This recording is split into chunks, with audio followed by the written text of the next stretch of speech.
Welcome to SS TV 5 ప్రేక్షకులకు నమస్కారం. మెదక్ జిల్లా వెల్దుర్తి మండల కేంద్రంలోని మండల వనరుల కార్యాలయం వద్ద శనివారం సమగ్ర శిక్షా ఉద్యోగుల దీక్షా కార్యక్రమాన్ని చేపట్టారు. ముఖ్యమంత్రి రేవంత్ రెడ్డి ఎన్నికలకు ముందు ఇచ్చిన హామీ మేరకు సమగ్ర శిక్షా ఉద్యోగులను రెగ్యులరైజ్ చేయాలని డిమాండ్ చేస్తూ రాష్ట్ర శాఖ ఇచ్చిన పిలుపు మేరకు ఉద్యోగస్తులు నిరసన కార్యక్రమాన్ని చేపట్టారు. గత సంవత్సరం హన్మకొండలో నిర్వహించిన దీక్షా కార్యక్రమంలో ముఖ్యమంత్రి రేవంత్ రెడ్డి సమగ్ర శిక్షకులకు ఇచ్చిన హామీని నెరవేర్చాలని డిమాండ్ చేశారు. ప్రభుత్వం ఏర్పడి సంవత్సరం తమ సమస్యలు పరిష్కరించడం లేదని ఆవేదన వ్యక్తం చేశారు. ఇప్పటికైనా ప్రభుత్వం స్పందించి తమను రెగ్యులరైజ్ చేయాలని, లేని పక్షంలో డిసెంబర్ మొదటి వారంలో సమ్మె చేపడతామని వారు హెచ్చరించారు. అన్ని రంగాలలో పనిచేస్తూ ఉన్నారు. ప్రభుత్వ రంగాలలో పనిచేస్తున్న ప్రతి ఒక్క కాంట్రాక్ట్ కార్మికుల్ని పర్మనెంట్ చేయాలని మేము సిఐటిగా డిమాండ్ చేస్తూ ఉన్నాము. ఎందుకంటే ఇవాళ ప్రభుత్వ అధికారులు చేస్తున్న పని కన్నా ఈరోజు కాంట్రాక్ట్ కార్మికులు ఎక్కువగా పనిచేస్తున్నారు కాబట్టి తక్షణమే వాళ్ళని పర్మనెంట్ చేయాలని మేము ఈరోజు డిమాండ్ చేస్తూ ఉన్నాము. ఎందుకంటే వాళ్ళు గత కొన్ని సంవత్సరాల నుంచి కాంట్రాక్టు పనిలోనే పనిచేస్తున్నారు కాబట్టి వాళ్ళను రెగ్యులేట్ చేయడంలో తప్పేం లేదు. వాళ్ళు కోరినది గొంతమ్మ కోరికలు ఏమి కాదు. తక్షణమే ప్రభుత్వము వాళ్ళను పర్మనెంట్ చేయాలి. లేదంటే సుప్రీంకోర్టు చెప్పిన విధానాన్ని కాంట్రాక్టు వ్యవస్థను రద్దు చేస్తూ అట్లాగే వాళ్ళకు కుటుంబాలను పోషించేటట్టు 26,000 వేతనం అనేది ఇవ్వాలనేది మేము ప్రధానంగా డిమాండ్ చేస్తాము. గతం నుంచి కూడా తక్షణమే వాళ్ళకు ఈఎస్ఐ పిఎఫ్ 26,000 వేతనం ఇవ్వాలి. సుప్రీంకోర్టు చెప్పిన విధానం ప్రకారంగా ప్రతి ఒక్క కాంట్రాక్టు కార్మికులు అనేది ఈ రాష్ట్రంలో లేకుండా చేస్తామని చెప్పిన ప్రభుత్వాలు కూడా నేటికి కూడా చేయలేని పరిస్థితులు.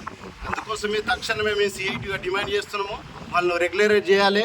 వాళ్ళు కోరిన డిమాండ్స్ అని ఏవైతే ఉన్నాయో వాళ్ళు పే స్కేల్ కూడా అడుగుతూ ఉన్నారు. పే స్కేల్ కూడా ఇవ్వాల్సిందిగా ప్రధాన డిమాండ్ పెట్టినారు. కాబట్టి తక్షణమే రాష్ట్ర సమగ్ర శిక్ష వాళ్ళందరం కలిసి ఈరోజు ఇక్కడ వెల్దుర్తి మండల ఎంఆర్సీలో నిరసన కార్యక్రమాన్ని చేపడుతున్నాం. ముఖ్యంగా మేము అన్ని అర్హతలతోని ఉద్యోగాలకి వచ్చి ఉన్నాము.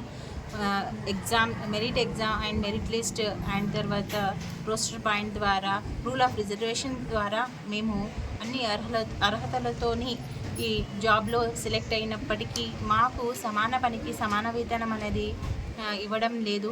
నేడు పెరుగుతున్న ధరలకు అనుగుణంగా మా కుటుంబాలను కూడా ఆదుకోవాల్సిందిగా తెలియజేస్తున్నాము.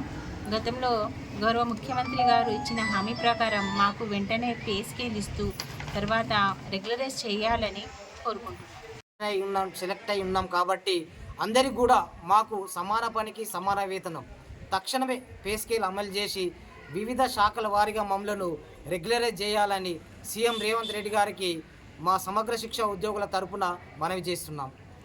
33 జిల్లాల్లో అన్ని జిల్లాల్లో కూడా